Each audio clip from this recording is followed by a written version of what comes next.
ఒకవేళ గనక ఈ సినిమా సీక్వెల్ కానీ లేకపోతే మళ్ళీ చేస్తే ఎవరు చేస్తే బాగుంటుంది? ఇంకా డౌట్ ఎందుకండి, నేనే అని అనలేను.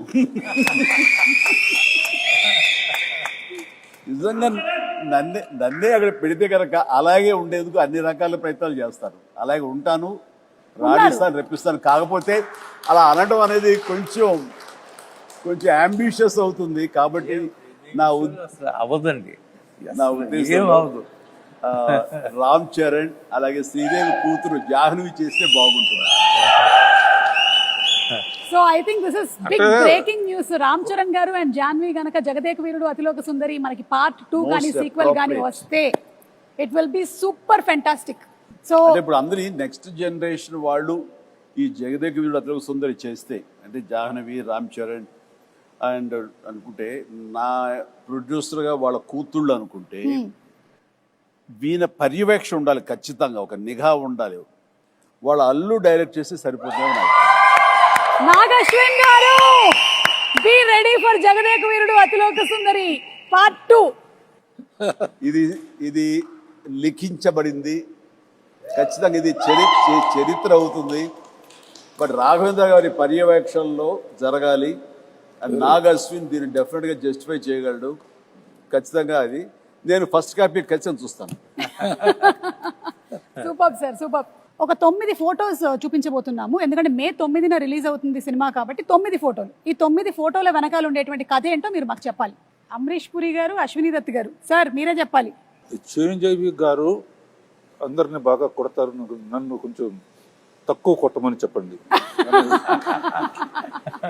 చిరంజీవి గారు అందరినీ బాగా కొడతారు అమరీష్ పురి గారి స్టైల్లో. ఆవాహయామి, ఎంత ఇస్తావు దత్తు అని నాకు అనిపిస్తుంది.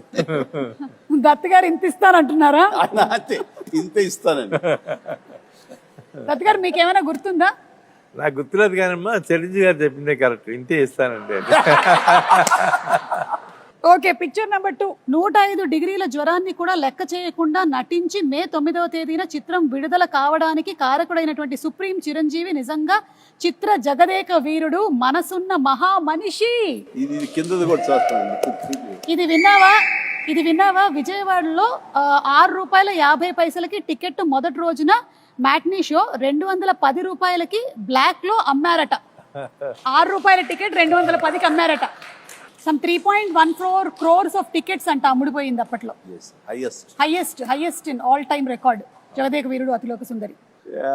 అంటే శ్రీదేవి నాకు ఒక గిఫ్ట్ ఇచ్చింది, ఒక chess, very small chess board with అప్పుడు అది ఎలక్ట్రానిక్ అది, బట్ ఫిజికల్ గా మనం లిఫ్ట్ చేసి పెట్టి తప్ప టచ్ ప్యాడ్ లా కాదు.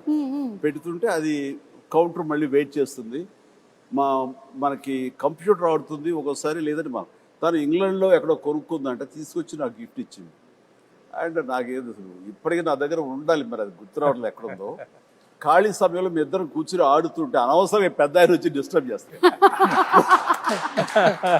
నేనున్నాను అవాహయామి అన్నాడు. కానీ ఇద్దరు స్వర్గస్థులు అయ్యారు. వాళ్ళ ఆత్మకి నిజంగా శాంతి చేకూర్చాలి. గొప్ప స్నేహపూర్వకంగా చేసాము ఈ సినిమా. సీన్స్ గారు ఆయన కూడా wonderful artist, wonderful human being అండి బాబా. అక్కడ ఉన్నటువంటి చిరంజీవి గారికి ఇక్కడ ఉండే చిరంజీవి గారికి ఏమైనా డిఫరెన్స్ ఉందా? Nothing at all. That is our megastar Jagadeka వీరుడు.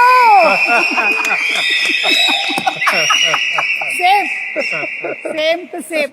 అంటే it is not an easy thing Chiranjeevi garu. ఇన్ని సంవత్సరాల పాటు ఆ స్టార్డమ్ మీది అలాగే కంటిన్యూ అవుతూ మీరు ఇప్పటికీ అన్ని సినిమాలు చేస్తూ చిన్నపిల్లల దగ్గర నుంచి పెద్దవాళ్ళ వరకు అందరూ మిమ్మల్ని ఇలా లైక్ చేస్తూ ఉన్నారంటే hats off to you, hats off to you. Great. First షాటా సార్? ఎగ్జాక్ట్లీ.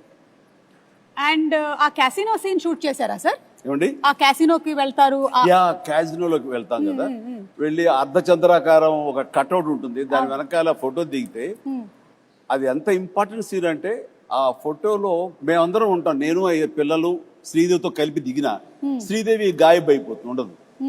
ఎందుకు ఉండదు అనే దాని మీద మాకు ఫస్ట్ క్లూ, ఈ అమ్మాయి ఏమన్నా మానవ కన్య కాదా, ఇది అసామాన్య కన్య అనే డౌట్ వస్తుంది. అది సినిమాకి చాలా కీలకమైన సీన్ తర్వాత. కరెక్ట్. అండ్ అమ్మాయి మామూలు మనిషి కాదు అని నా రికలెక్షన్స్ లో ఇది ఒక రికలెక్షన్. అది ముహూర్తం షాట్గా పెట్టారు, అక్కడ ఫైట్ అది చేయటం బాగుంది. ఊటీలో సీన్ ఇదేనా సార్? ఇదేనమ్మా నేను చెప్పిన scene. చలికి వణుకుతూ, అదేమో వీళ్ళందరూ అనుకుంటున్నారు చిరంజీవి ఆవేశంతో